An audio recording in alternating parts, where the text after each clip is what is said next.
కర్మీ.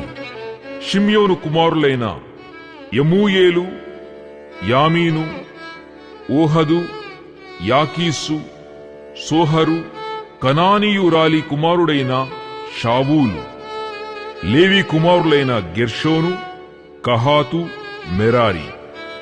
యూదా కుమారులైన ఏరు, ఓనాను, షేలా, పెరేసు, జెరహు.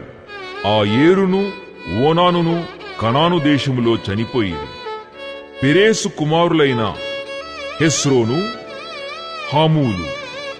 ఇషాకు కుమారులైన తోలా, పువ్వా, యోబు, షిమ్రోను. జబూలూను కుమారులైన సెరెదు, ఎలోను, యహలేలు. వీరు లేయా కుమారులు. ఆమె పదన్నారాములో యాకోబు వారిని అతని కుమార్తె అయిన దీనాను కనెను. అతని కుమారులను అతని కుమార్తెలను అందరును 33. గాదు కుమారులైన సిప్యోను,